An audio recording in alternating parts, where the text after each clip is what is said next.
إن الحمد لله نحمده ونستعينه ونستغفره ونؤمن به ونتوكل عليه ونعوذ بالله من شرور أنفسنا وسيئات أعمالنا من يهده الله فلا مضل له ومن يضلل فلا هادي له وأشهد أن لا إله إلا الله وحده لا شريك له وأشهد أن محمدا عبده ورسوله اللهم صل على محمد وعلى آله وصحبه وسلم أما بعد فقد قال الله تعالى في كتابه الكريم يا أيها الذين آمنوا اتقوا الله حق تقاته ولا تموتن إلا وأنتم مسلمون يا أيها الناس اتقوا ربكم الذي خلقكم من نفس واحدة وخلق منها زوجها وبث منهما رجالا كثيرا ونساء واتقوا الله الذي تساءلون به والأرحام إن الله كان عليكم رقيبا يا أيها الذين آمنوا اتقوا الله وقولوا قولا سديدا يصلح لكم أعمالكم ويغفر لكم ذنوبكم ومن يطع الله ورسوله فقد فاز فوزا عظيما சர்வ புகழும் இவ்வுலகத்தை படைத்து பரிபாலிக்கும் வல்லவன் ரஹ்மான் அல்லாஹ்வுக்கு என்றென்றும் சொந்தம். அல்ஹம்துலில்லாஹ். ஸலவாத்தும் ஸலாமும் இறுதி தூதர் எங்கள் நாயகம் முஹம்மது ஸல்லல்லாஹு அலைஹி வஸல்லம் அவர்கள் பேரிலும் அவர்களை பின்பற்றிய உத்தம சஹாபாக்கள், இமாம்கள், நல்லடியார்கள், கியாம நாள் வரைக்கும் பின்பற்றக்கூடிய உண்மை விசுவாசிகள் அனைவர் பேரிலும் என்றென்றும் உண்டாதாக.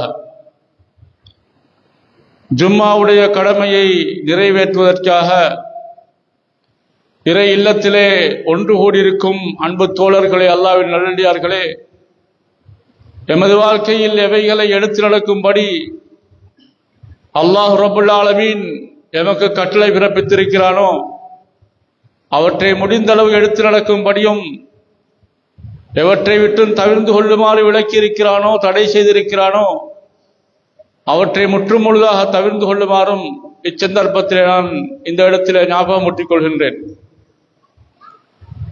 அன்பார்ந்த இஸ்லாமிய சகோதரிகளே, அல்லாஹ் சுப்ஹானஹு தஆலா இந்த உலகத்திலே மனிதனை படைத்து இந்த மனிதனுக்கு நேரான வழியில் அவன் பயணிப்பதற்காக வழிகாட்டல்களை கொடுத்து இந்த உலகத்திலே மனிதனை வாழ வைத்திருக்கிறான். இந்த உலக வாழ்க்கையில் மனிதன் வாழுகின்ற பொழுது நாட்டுக்கு நாடு வித்தியாசப்பட்ட மக்களாக வாழ்ந்தாலும் ஒவ்வொரு நாட்டிலேயும் ஒவ்வொரு சந்தர்ப்பத்திலே அந்த நாட்டை முன்னேற்றுவதற்காக, நாட்டு மக்களின் மீது கவனம் செலுத்துவதற்காக எந்த நாட்டை எடுத்துக்கொண்டாலும் அந்த நாட்டின் பொறுப்பாளர்கள் பல பேர்களை நியமிக்கக்கூடியதை நாங்கள் பார்க்கின்றோம். இது அன்று அரபுலகத்தை எடுத்துக்கொண்டாலும் நபிகள் நாயகம் ஸல்லல்லாஹு அலைஹி வஸல்லம் உடைய காலம், அதற்கு முன்னால் வாழ்ந்த இறை தூதர்களுடைய காலங்களை எடுத்துக்கொண்டாலும் அவ்வப்போது அந்தந்த நாடுகளிலே, அந்தந்த பிரதேசங்களிலே தலைவர்கள், கவர்னர்கள், நாட்டின் முக்கியமான பொறுப்புதாரிகள் இருந்திருக்கின்றதை பார்க்கலாம். அதே அடிப்படையில் அன்பார்ந்த சகோதரர்களே, நாளைய தினம் எமது நாட்டின் 9வது ஜனாதிபதி தெரிவுக்கான தேர்தல் நடக்க இருக்கிறது. உண்மையிலே எமது நாட்டின் தேர்தல்களை பொறுத்த மட்டில் முக்கியமான தேர்தல்களாக ஜனாதிபதி தேர்தல், பாராளுமன்ற தேர்தல், மாகாண சபை தேர்தல், உள்ளூராட்சி தேர்தல் என்று அடிக்கடி இந்த தேர்தல்கள் வலம் வந்து கொண்டிருக்கின்றதை நாங்கள் பார்க்கின்றோம்.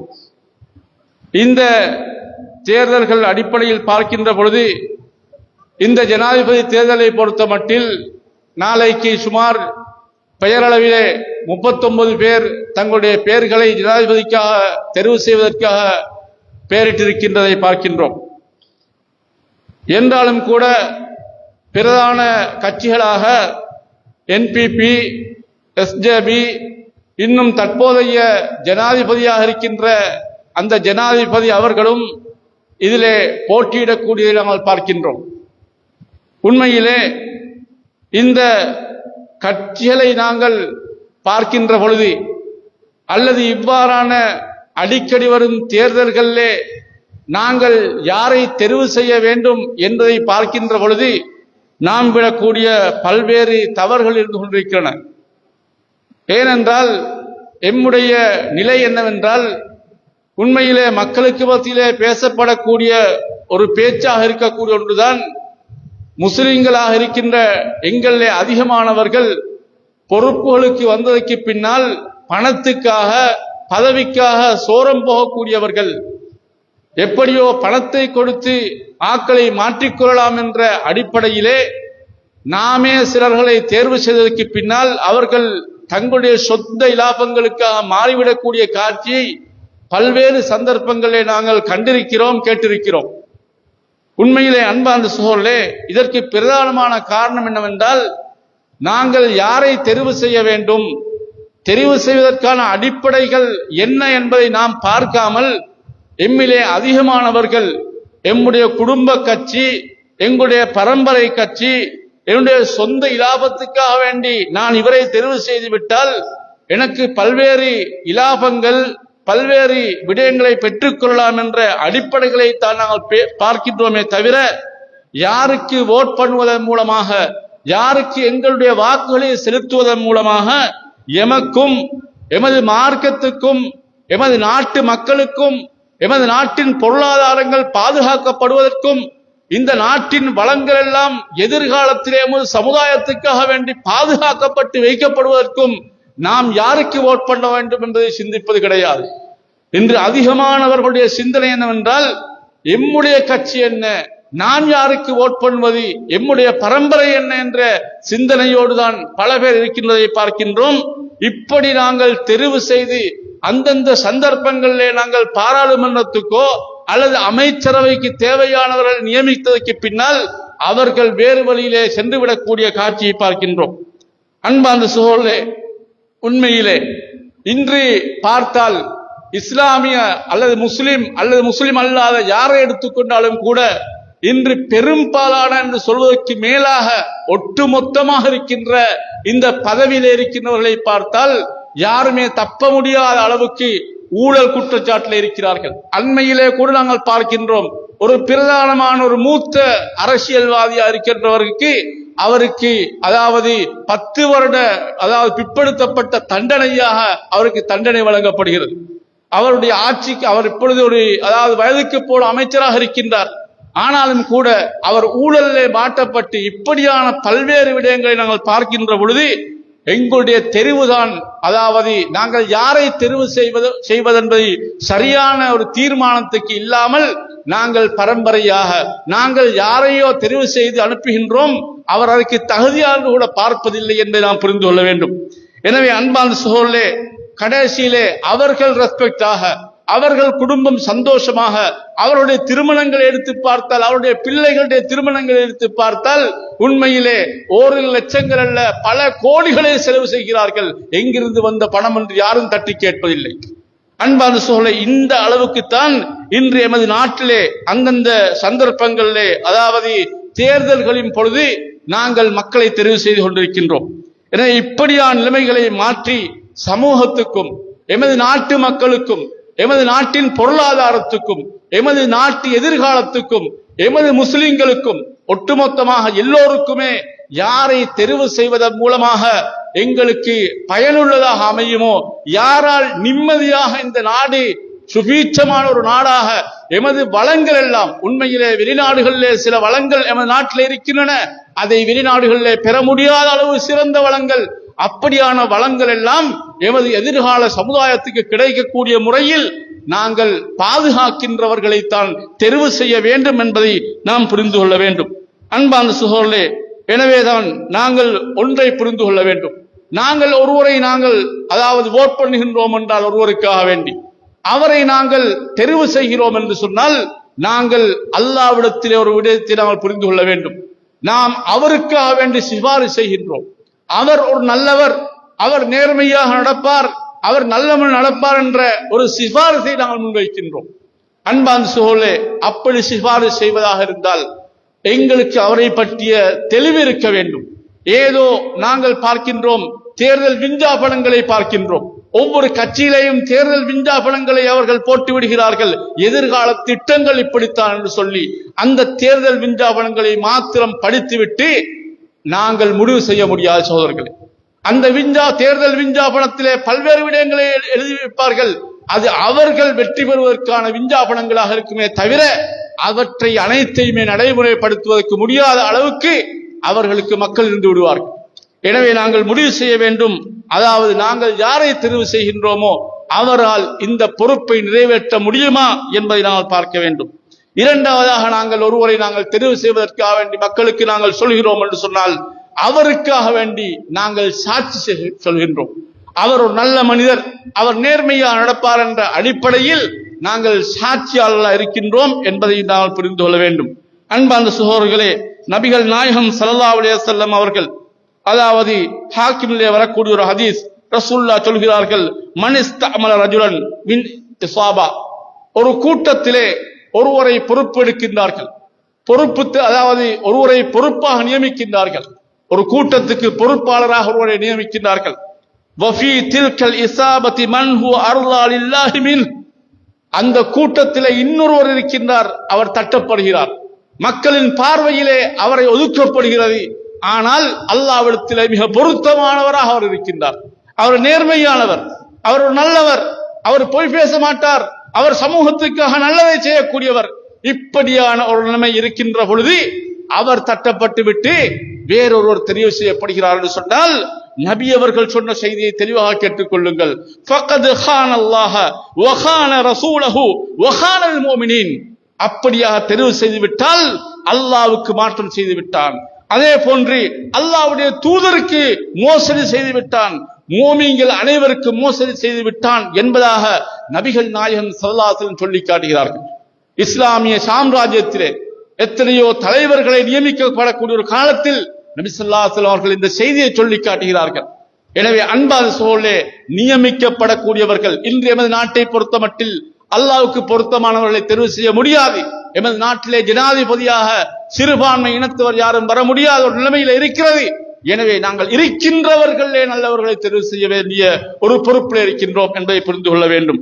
அன்பார்ந்த சகோதரர்களே, பொதுவாகவே நாங்கள் விளங்கிக் கொள்ள வேண்டும், இஸ்லாம் எப்பொழுதுமே எல்லாவற்றையும் பேசியிருக்கக்கூடிய மார்க்கம். 1400 வருடங்களுக்கு முன்னால் அல் குர்ஆனிலே இன்றைய தேர்தலுக்காக வேண்டி நாங்கள் யாரை தெரிவு செய்கின்றோமோ அதை கூட, அதாவது மிக சுருக்கமான முறையில் வேறு சில சம்பவங்கள் மூலமாக எங்களுக்கு தெளிவுபடுத்தி இருக்கிறதை எங்களுக்கு பார்க்கலாம்.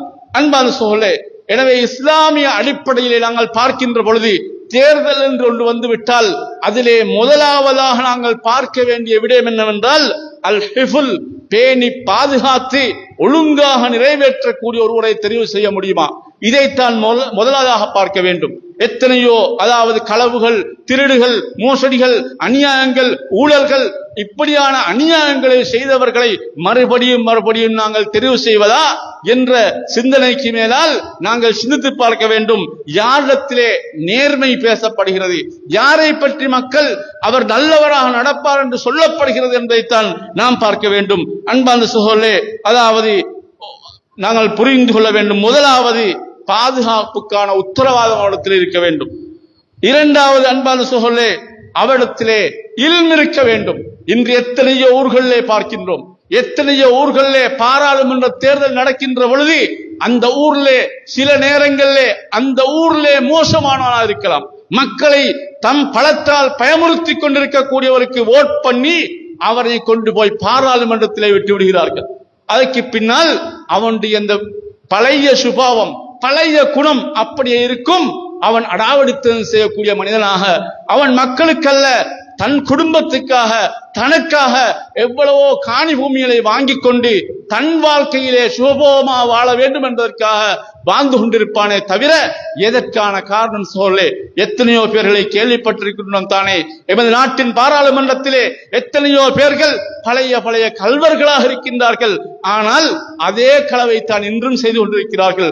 பல கோடி ரூபாய்களை பேங்குக்கு பொறுப்பாக நியமிக்கப்பட்டதற்கு பின்னால் அந்த பொறுப்பையே அப்படியே உதாசீனம் செய்து பேங்கையே சூறையாடிக்கொண்டு நாட்டு மக்களுக்கான ஒன்றல்ல, இரண்டல்ல, 100 அல்ல, 1000 அல்ல, பல 1000 கோடிகளை எல்லாம் சுருட்டிக் கொண்டு ஓடிய கதைகளை எல்லாம் கேள்விப்பட்டுக் கொண்டுதான் இருக்கின்றோம்.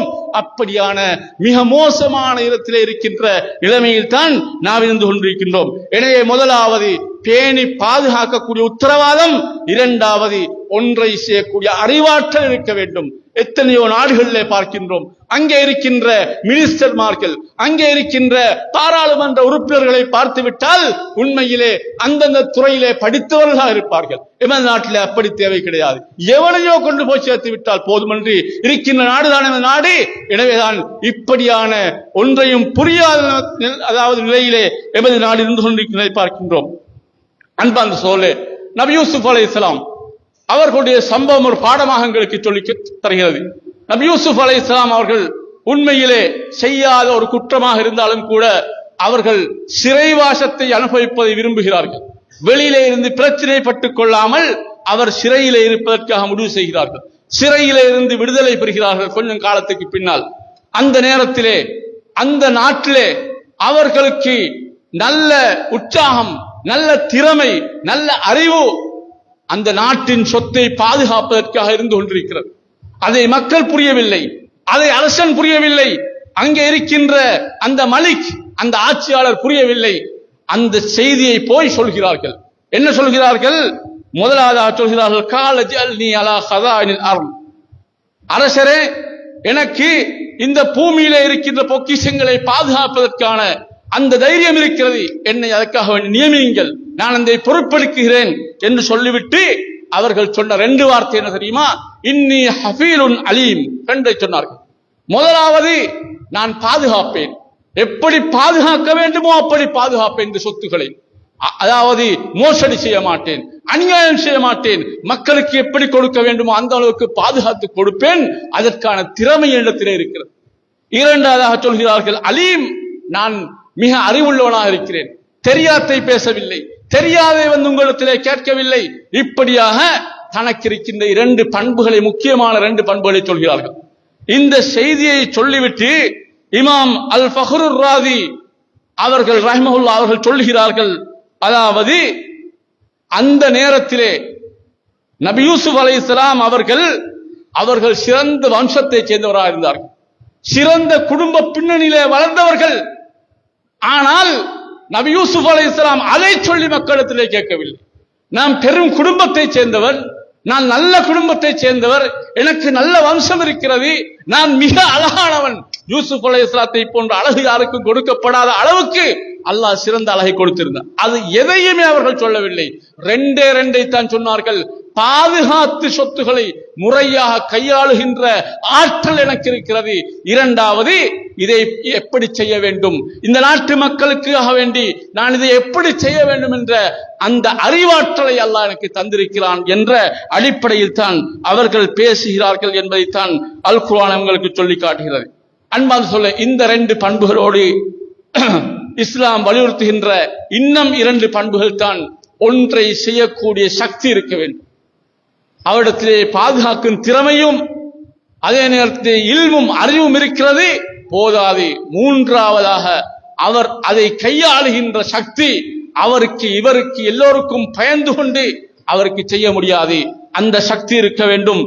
நான்காவது, அவர் நம்பிக்கைக்கு துரோகம் செய்யாத, நம்பி ஒப்படைக்கப்பட்டதை முறையாக பேணுகின்ற அமானிதம் என்ற அந்த பண்பும் இருக்க வேண்டும் என்பதை நாம் புரிந்து கொள்ள வேண்டும். அன்பான சகோதரர்களே, சய்யித்னா அதாவது ஷுவைப் அலைஹிஸ்ஸலாம் அவர்களுடைய மகள்மார் அங்கே அவர்களுடைய மிருகத்துக்காக வேண்டி தண்ணீர் பெற்றுக் கொள்வதற்காக வேண்டி போகிறார்கள்.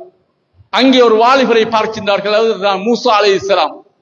மூசா அலைஹிஸ்ஸலாம் அந்த பெண்களுக்காக வேண்டி கொஞ்சம் தாமதித்து அவர்களுக்கு நிக்க சொல்லிவிட்டு அந்த தண்ணீரை எடுத்து அவர்களுக்கு கொடுக்கின்றார்கள். அந்த பெண்மணிகள் வெட்கப்பட்டவர்களாக ஒதுங்கியிருக்கிறார்கள். வேறு யாரும் குடும்பத்திலே கிடையாது. தண்ணீர் எடுத்துக்கொண்டு போவதற்காக வேண்டி அந்த பெண்களை பார்த்து இரக்கப்பட்டு முறையாக அந்த வேலையை செய்து முடிக்கிறார்கள்.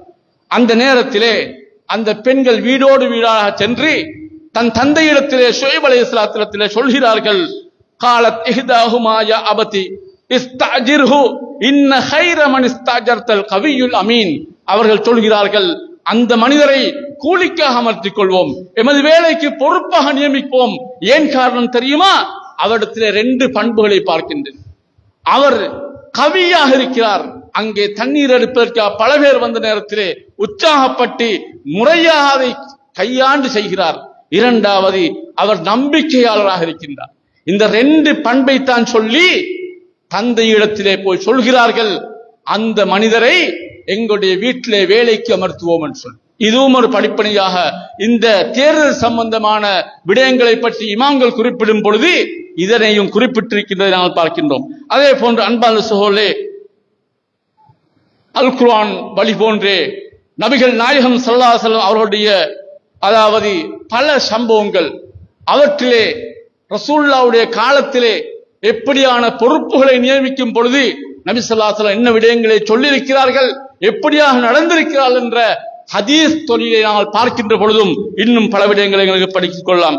அன்பான சகோதரர்களே, ஒரு நாள் தினம் நபிகள் நாயகம் ஸல்லல்லாஹு அலைஹி வஸல்லம் இடத்திலே அபூதர் ரலியல்லாஹு அன்ஹு அவர்கள் வந்து ரசூலுல்லாஹ்விடத்திலே கேட்கிறார்கள். அவர்கள் சொல்கிறார்கள், அதே அபூதர் ரலியல்லாஹு அன்ஹு அவர்கள் சொல்கிறார்கள், குல்து யா ரசூலல்லாஹ் அலா தஸ்தஅமினுனி, யா ரசூலல்லாஹ் என்னை ஒரு கவர்னராக, ஒரு ஏரியாவுக்கு பொறுப்பாளராக, ஒரு ஊருக்கு பொறுப்பாளராக நியமிக்க கூடாதா யா ரசூலல்லாஹ் என்று ரசூலுல்லாஹி ஸல்லல்லாஹு அலைஹி வஸல்லம் பார்த்து கேட்ட பொழுது நபிகள் நாயகம் ஸல்லல்லாஹு அலைஹி வஸல்லம் அவர்கள் அந்த அபூதர் ரலியல்லாஹு அன்ஹு அவர்களோட நாட்களை கழிக்கின்ற, அவர்களுடைய சுபாவத்தை அறிந்து வைத்திருக்கின்ற அந்த ரசூலுல்லாஹி ஸல்லல்லாஹு அலைஹி வஸல்லம் அவர்கள் தோள்புயத்திலே தட்டுகிறார்கள். அபூதர் ரலியல்லாஹு அன்ஹு தோள்புயத்திலே தட்டுகிறார்கள். தட்டிவிட்டு ரசூல் ஸல்லல்லாஹு அலைஹி வஸல்லம் சொல்கிறார்கள், அபூதர் ரலியல்லாஹு அன்ஹு சொல்கிறார்கள், ரசூலுல்லாஹ் சொன்னார்கள், யா அபூதர், அபூதரே இன்னக லைஃப் வ இன்னஹா அமானா, நீங்கள் பலவீனமானவராக இருக்கின்றீர்கள், நீங்கள் இதற்கு தகுதியற்றவராக இருக்கிறீர்கள், உங்களால் சாதிக்க முடியாது. வ இன்னஹா அமானா, இது சும்மா உள்ள ஒரு பொறுப்பல்ல. ஒரு ஊருக்கு தலைவராக வருவது என்பது, ஒரு ஊரை கையாள்வது என்பது, ஒரு ஊரை நாங்கள் அந்த ஊரை முறையாக பயன்படுத்துவது என்பது அது சாதாரணமான வேலை அல்ல. எனவே அது அமானிதம். சொல்லிவிட்டு ரசூலுல்லாஹ் மூடவில்லை வாயை, தொடர்ந்து சொன்னார்கள், வஇன்னஹா யௌமல் கியாமத்தி ஹிதீன் வ நதாமா. ரசூலுல்லாஹ் சொன்னார்கள், அந்த அமானிதம் இருக்கிறது, அந்த அமானிதம் அது நாளைய மறுமையிலே எப்படி தெரியுமா இருக்கும்? ஒரு மனிதனை இழிவாக்கிவிடும், ஒரு மனிதனை கைசேதப்படுத்திவிடும். அப்படியான ஒரு பொறுப்பு தான் இந்த அமானிதம் என்று சொல்லிவிட்டு சொன்னார்கள், இல்லா மன் அஹதஹா பிஹக்கிஹா வ அத்தல்லதி அலைஹி ஃபீஹா. யாரெல்லாம் அதை பெற வேண்டிய முறையிலே முறைகீடாக அவரை போட்டு இவரை போட்டு அவரிடத்திலே சொல்லி என்று பதவிகளை பெற்றுக் கொள்ளாமல் முறையாக பேணி அந்த பதவியை எடுக்கின்றார். எடுத்தது மாத்திரமல்ல, வ அத்தல்லதி அலைஹி ஃபீஹா, எந்த பொறுப்பில் இருக்கிறாரோ அந்த பொறுப்பை சரியாக நிறைவேற்றினாலே தவிர மற்ற அனைவரும் அந்த பொறுப்பை வைத்துக் கொண்டு நாளைய மறுமையிலே கைசேதத்துக்கும் கேவலத்துக்கும் உள்ளாகுவார்கள் என்று நபிகள் நாயகம் ஸல்லல்லாஹு அலைஹி வஸல்லம் சொல்லி காட்டிய செய்தியை எங்களுக்கு சஹீஹ் முஸ்லிமிலே படித்து பார்க்கலாம். அன்பான சகோதரர்களே, எனவே புரிந்து கொள்ள வேண்டும், நாங்கள் இப்படியான பொறுப்புகள் என்பது இது நாளைக்கு நடக்கக்கூடிய ஜனாதிபதி தேர்தல் மாத்திரமல்ல, அடிக்கடி வரக்கூடிய தேர்தல்கள் சம்பந்தப்பட்ட பல விடயங்களை தான் சொல்கிறேன். எனவே பொறுப்புகள் என்று வரும் பொழுது அந்த பொறுப்பு விடயத்திலே கவனமாக இருக்க வேண்டும் என்பதைத்தான் இஸ்லாம் வலியுறுத்தியிருக்கிறது என்பதை புரிந்து கொள்ளலாம். இரண்டாவதாக அன்பான சகோதரர்களே, ரசூலுல்லாஹ்வுடைய ஒரு பண்பு, எந்த விடயத்தை யாருக்கு கொடுத்தால் அதை யார் அதாவது திறமையாக செய்வார்களோ அவர்களை தேடித்தான் ரசூலுல்லாஹ் கொடுப்பார்கள். எல்லா பொறுப்புகளையும் எல்லா சஹாபாக்களுக்கும் கொடுக்கவில்லை, எல்லா பொறுப்புகளுக்கும் கண்டபடி ரசூலுல்லாஹ் ஆளை நியமிக்கவில்லை. எந்தெந்த பொறுப்புகளுக்கு எந்தெந்த யார் யாரெல்லாம் தகுதியானவராக இருக்கின்றார்களோ அவர்களை பார்த்துத்தான் ரசூலுல்லாஹி ஸல்லல்லாஹு அலைஹி வஸல்லம் அந்தந்த பொறுப்புகளுக்கு நியமித்ததை எங்களுக்கு வரலாற்றிலே படித்து பார்க்கலாம். அன்பான சகோதரர்களே, ரசூலுல்லாஹ் ஒரு நீண்ட ஹதீஸிலே அபூபக்கர், உமர் போன்ற மூத்த சஹாபாக்களை பற்றி எல்லாம் சொல்லிவிட்டு இந்த உம்மத்திலே சிறந்த ஒரு மனிதரை ரசூலுல்லாஹ் அடையாளப்படுத்துகிறார்கள். எப்படி சொன்னார்கள் என்று சொன்னால், ஒவ்வொரு சமுதாயத்துக்கும் ஒவ்வொரு நம்பிக்கையாளர்கள் இருக்கின்றார்கள், ஒவ்வொரு சமுதாயத்துக்கும் நம்பிக்கைக்குரியவர்கள் இருக்கின்றார்கள் என்று சொல்லிவிட்டு நபி அவர்கள் சொன்னார்கள், அமீனு ஹாதிஹில் உம்மா அபூ உபைத் பின் ஜர்ராஹ், இந்த உம்மத்திலே நம்பிக்கையாளர் என்ற பதவியை ரசூல் ஸல்லல்லாஹு அலைஹி வஸல்லம் அவர்கள் அபூ உபைத் பின் ஜர்ராஹ் என்ற நபித்தோழருக்கு கொடுக்கிறார்கள் என்று சொன்னால், எல்லாரையும் ரசூலுல்லாஹ் அப்படி சொல்லவில்லை, எல்லாருக்கும் அந்த பதவியை ரசூலுல்லாஹ் காட்டிக் கொடுக்கவில்லை என்பதை நாம் புரிந்து கொள்ள வேண்டும். முஸ்அப் இப்னு உமைர் ரலியல்லாஹு அன்ஹு அவர்கள் முக்கியமான சஹாபி. அவர்களை மதீனாவிலே ஆரம்ப தாயியாக, மக்களுக்கு மத்தியிலே அல்லாஹ்வை பற்றி எடுத்துச் சொல்லுகின்ற முதல் தாயியாக, முதலாவது ஆலிமாக அவர்களை நியமிக்கிறார்கள் என்று சொன்னால், அவருக்கு அதை பற்றி தெரிந்த, அதை செய்யக்கூடிய ஆற்றல் அவரிடத்தில் இருந்தது என்பதற்காக வேண்டித்தான் நியமித்தார்கள். அலி இப்னு அபீ தாலிப் ரலியல்லாஹு அன்ஹு அவர்களை பார்க்கின்றோம். அவர்களை அதாவது கைபர் யுத்த நேரத்திலே அவர்களை தளபதியாக நியமிக்கிறார்கள். ரசூலுல்லாஹ் சும்மா சொல்லவில்லை, நாளைக்கு ஒருவரை நியமிக்கப் போகிறேன். அவர் எப்படிப்பட்டவர் என்று சொன்னால், அவர் அல்லாஹ்வையும் தூதரையும் முகப்பு வைக்கக்கூடியவர். தொடர்ந்து சொன்னார்கள், அல்லாஹ்வும் தூதரும் அவரை நேசிக்கக்கூடியவர். அப்படிப்பட்ட ஒருவரைத்தான் நாளைக்கு நான் நியமிக்கப் போகிறேன் என்று சொல்லி அலி இப்னு அபீ தாலிப் ரலியல்லாஹு அன்ஹுவுக்கு அந்த பொறுப்பை கொடுத்தார்கள். அவர்கள் வெற்றி கொண்டார்கள். அன்பார்ந்த சகோதரர்களே, இப்படியான பல விடயங்களை பார்க்கலாம். அதே போன்று உஸாபத் பின் ஸைத் ரலியல்லாஹு அன்ஹு அவர்கள் அதாவது ரோம் படைக்காக வேண்டி தளபதியாக நியமிக்கிறார்கள். மூத்த சஹாபாக்கள் இருக்கிறார்கள் அந்த படையிலே. ஆனாலும் ரசூலுல்லாஹ் நியமிக்கிறார்கள். ஒவ்வொருவரையும் ஒவ்வொரு காரணங்களுக்காக, நேர்மைக்காக, நல்ல முறையிலே தான் ரசூலுல்லாஹ் நியமித்திருக்கிறார்களே தவிர கண்டபடி யாரையும் நியமிக்கவில்லை என்பதை நாம் புரிந்து கொள்ள வேண்டும். எனவே அன்பார்ந்த சகோதரர்களே, தேர்தல் என்பது அது எப்போது வந்தாலும் சரி, நாங்கள் புரிந்து கொள்ள வேண்டிய விடயங்கள் இதுதான் என்பதை நாம் புரிந்து கொள்ள வேண்டும். எனவே அந்த தேர்தலின் பொழுது நாங்கள் எங்களால் அதாவது நாங்கள் செலுத்துகின்ற வாக்கு ஒன்றாக இருக்கும். ஆனால் அந்த வாக்கை நாங்கள் அல்லாஹ்வுக்கு பொருத்தமாக, அந்த வாக்கு மூலமாக, அதாவது அவர் ஒரு நல்லவராக இருக்க வேண்டும் என்ற அந்த எண்ணத்தோடு நாங்கள் அந்த வாக்களிக்க வேண்டுமே தவிர ஏதோ யாருக்கோ என்று நாங்கள் அதை செய்துவிடக் கூடாது என்பதை புரிந்து கொள்ள வேண்டும். அன்பான சகோதரர்களே, எங்களுக்கு தெரியும், அதாவது இஸ்லாமிய தேர்தல் முறைகளை பார்க்கின்ற பொழுது எங்களுக்கு தெரியும், ஆரம்பமாக முக்கியமான ஹலீஃபாக்களாக 4 பேர்கள் இருக்கின்றார்கள். அபூபக்கர், உமர், உஸ்மான், அலி ரலியல்லாஹு அன்ஹும். இந்த 4 பேர்களையும் எப்படி அன்றைய தலைவர்களாக, அன்றைய அதாவது அரபு தீபகற்பத்தின் தலைவர்களாக, ஜனாதிபதியாக, அமீருல் முஃமினீனாக அவர்கள் தெரிவு செய்கிறார்கள் என்று சொன்னால், உண்மையிலே அவர்களுக்கு மத்தியிலே பல்வேறு முறைகள் தான் காணப்பட்டது என்பதை நாம் புரிந்து கொள்ள வேண்டும். அன்பார்ந்த சகோதரர்களே, அபூபக்கர் ரலியல்லாஹு அன்ஹு அவர்களும் அலி ரலியல்லாஹு அன்ஹு அவர்களும் சூரா அடிப்படையிலேயே அவர்கள் அதாவது அவர்களிலே இருக்கக்கூடிய நல்ல மக்கள், அஹ்லுல் ஹல் வல் அக்தன் சொல்லுகின்ற அவர்களுக்கு மத்தியிலே இருக்கின்ற அறிவு ஞானம் பெற்ற சிறந்த செல்வாக்குள்ள மூத்த மக்களை ஒன்று திரட்டி அவர்களோடு ஆலோசனை செய்துதான் அவர்கள் நியமிக்கப்படுகிறார்கள். அதே போன்று பார்க்கின்றோம், உமர், உஸ்மான் ரலியல்லாஹு அன்ஹு அவர்களை பொறுத்தமட்டிலே அங்கே முன்னால் யார் அந்த பொறுப்பில் இருக்கின்ற ஜனாதிபதியாக, நாட்டு மக்களுக்கு அமீருல் முஃமினீனாக இருக்கின்றார்களோ அவர்கள் நியமிக்கின்றார்கள். அந்த எந்த சந்தர்ப்பத்தை எடுத்து பார்த்தாலும் சகோதரர்களே, குடும்பத்துக்காகவோ அல்லது பதவிகளுக்காகவோ எதிர்பார்ப்புகளுக்காகவோ யாரையும் அவர்கள் நியமிக்கவில்லை என்பதை தெளிவாக புரிந்து கொள்ள வேண்டும். உமர் ரலியல்லாஹு அன்ஹு அவர்கள் சுபஹுடைய தொழுகைக்காக வேண்டி தக்பீர் கட்டிய உடனே அங்கே அபூ லுஅலுஆ என்ற ஒருவரால் அதாவது குத்தப்பட்டு சில நாட்களுக்கு பின்னால் அவர்கள் மரணிக்கின்ற செய்தியை நான் கேள்விப்பட்டிருக்கிறோம். அந்த உமர் ரலியல்லாஹு அன்ஹு அவர்கள் பாருங்கள் சகோதரர்களே, இன்றைக்கும் அன்றைக்கும் இருந்த வேறுபாட்டை உமர் ரலியல்லாஹு அன்ஹு அவர்கள் நியமித்ததிலே இருந்து பார்த்துக் கொள்ளலாம். உமர் ரலியல்லாஹு அன்ஹு அந்த நேரத்திலே அஷரத்துல் முபஷ்ஷரீன பில் ஜன்னா, அதாவது சுவனத்தை கொண்டு ரசூலுல்லாஹ்வினால் நன்மாராயம் கூறப்பட்ட 10 சஹாபாக்களிலே 7 பேர்கள் இருக்கிறார்கள். 10 சஹாபாக்களிலே 7 பேர்கள் இருக்கிறார்கள். உஸ்மான் ரலியல்லாஹு அன்ஹு அவர்கள், அலி ரலியல்லாஹு அன்ஹு அவர்கள், தல்ஹா, ஜுபைர், அபூ உபைதா, அதே போன்று அப்துர் ரஹ்மான் இப்னு அவுஃப், அதோடு சேர்த்து சயீத் இப்னு ஸைத், இந்த 7 பேர்கள் இருக்கிறார்கள்.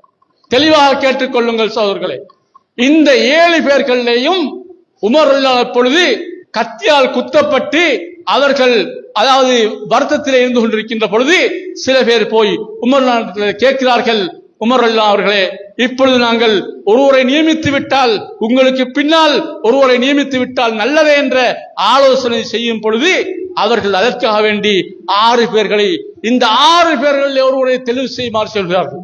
அந்த 6 பேரும் யார்? அங்கே அந்த 7 பேர்களையும் சயீத் இப்னு ஸைதை தவிர மற்ற 6 பேர். ஏன் சயீதை விட்டார்கள்? 7 பேர்கள் இருக்கிறார்கள், சுவர்க்கத்தை கொண்டு நன்மாராயப்பட்ட 7 பேர்கள். அந்த 7 பேர்களே ஒருவரை மாத்திரம் உமர்னா விட்டுவிட்டு அடுத்த 6 பேரும் ஆலோசனை செய்து ஒருவரை நியமித்துக் கொள்ளுமாறு சொல்கிறார். அந்த சயீத் இப்னு ஸைத் யார் தெரியுமா? உமர் ரலியல்லாஹுடைய சொந்த மச்சன், சகோதரியை முடித்திருக்கிறார். அது மாத்திரமல்ல, ஷாச்சாவின் மகன். ஒரு புறத்திலே தம்பி, இன்னொரு புறத்திலே சொந்த மச்சன். பதவிக்கு கொடுக்கவில்லை, பதவியிலே பேரை போடவில்லை. இன்று நடக்குமா சோதர்களே? இன்று பதவிக்கு வந்து விட்டால் மெய் பாதுகாவலரா, செக்யூரிட்டியா, வேறு வேறு தேவையா, ஆபீஸுக்கு ஆள் தேவையா? முதலாவது பார்ப்பது யாரை? குடும்பத்திலே யாரை போட்டுக் கொள்ளலாம். குடும்பத்திலே யாரை போட்டால், யாருடைய பேரில் அக்கவுண்ட் இருந்தால் பணத்தை ஊழல் முறையிலே பெற்றுக் கொள்ளலாம். சிந்திக்கிறாளா இல்லையா? அன்பான் சொல்ல உமர் ரலியல்லாஹு அவர்கள் சுவர்க்கத்தை கொண்டு நன்மாராயம் செய்யப்பட்ட 7 பேர்களை போட்டிருக்கிறேன் என்று சொன்னாலும் ஒருவர் கூட பேச மாட்டார்கள். ஆனால் உமர் குடும்பத்துக்கு கொடுக்கவில்லை. எனவே இதுதான் அன்றைய தேர்தல் முறை. நேர்மையும் அதாவது பாதுகாப்பும் சமூக பண்பும் சமூகத்துக்கான சேவையும் என்ற அந்த உன்னதமான எண்ணத்தோடு செயல்பட்டார்கள். அல்லாஹ் அவர்களுடைய வாழ்க்கையிலே வெற்றியை கொடுத்தான். எனவே தேர்தல்களின் பொழுது இவற்றை சிந்தித்து நாமும் செயல்பட வேண்டும். வல்ல ரஹ்மான் எங்களுக்கு பொருத்தமான, இஸ்லாத்துக்கும் முஸ்லிம்களுக்கும் சாதகமான ஒரு நல்ல ஆட்சியாளனை தர வேண்டும் என்பதை நான் கேட்டுக்கொள்ள வேண்டும். வாஹிரு தஅவானா அல்ஹம்துலில்லாஹி ரப்பில் ஆலமீன்.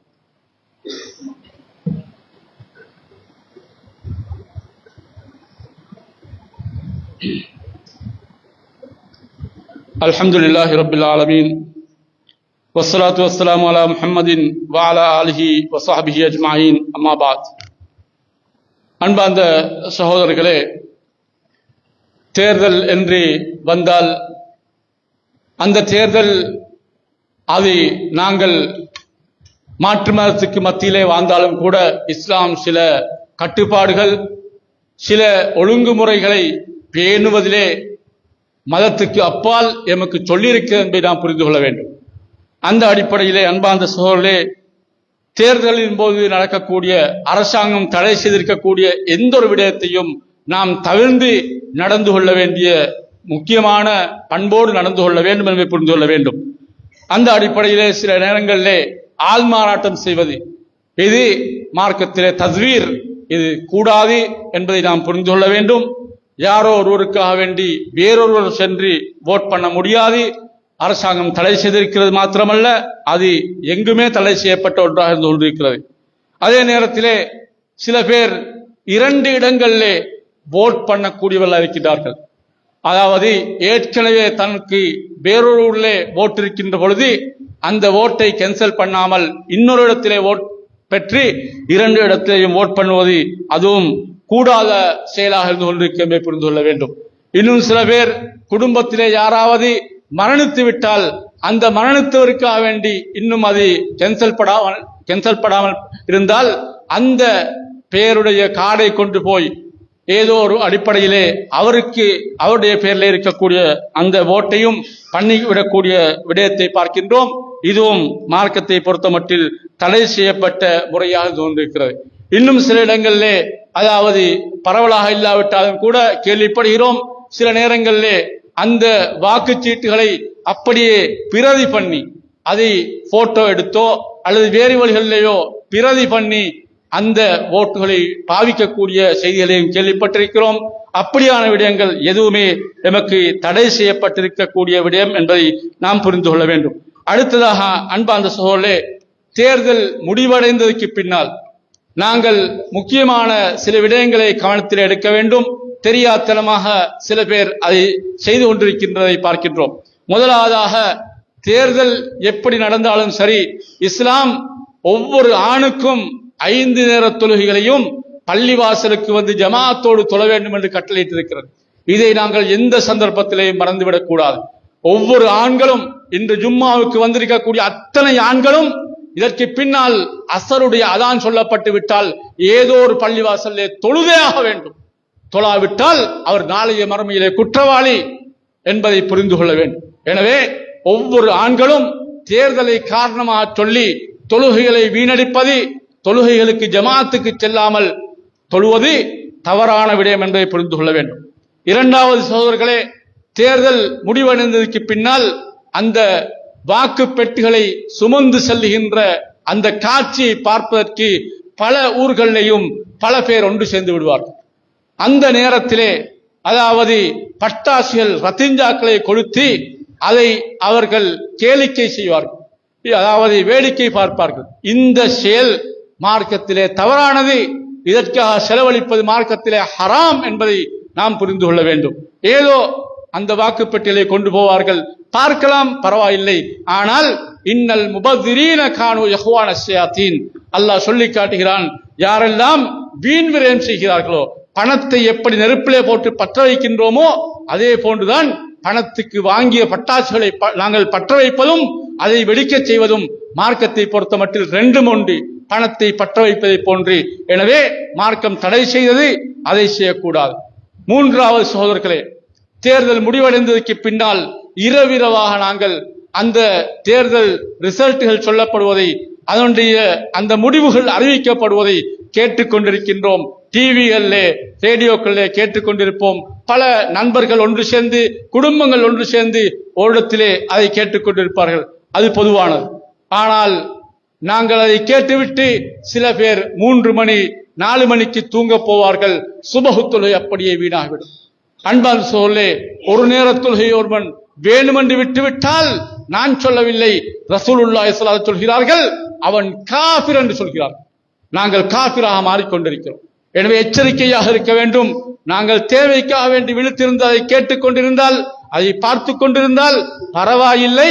அதிலே மார்க்கத்துக்கு முரணானவைகள் இல்லாவிட்டால், அப்படியாக இருந்தால் நாங்கள் தொழுகையுடைய நேரம் வரக்கூடிய சந்தர்ப்பத்தில் நாங்கள் தூங்காமல் இருந்தாவது சுபஹு தொழுகையை கட்டாயமாக நாங்கள் நிறைவேற்ற வேண்டிய நேரத்தில் நிறைவேற்ற வேண்டும் என்பதை புரிந்து கொள்ள வேண்டும். அதே போன்று மக்களின் நலன் கருதி, சமூகத்தின் நலன் கருதி என்னென்ன தடைகளை எல்லாம் அரசாங்கம் இட்டிருக்கிறதோ, மக்கள் கூட வேண்டாம், மக்கள் இப்படி ஒன்றாக இந்த இடங்களுக்கு போக வேண்டாம், இப்படியான ஒழுங்குமுறைகளை பேணுங்கள் என்று அரசாங்கம் சொல்லியிருந்தால் அவற்றை கடைபிடிப்பதும் எங்களுக்கு பொறுப்பான கடமை என்பதை நாம் புரிந்து கொள்ள வேண்டும். எனவே இப்படியான ஒழுங்குமுறைகளை எல்லாம் இஸ்லாம் எங்களுக்கு கற்றுத் தந்திருக்கிறது.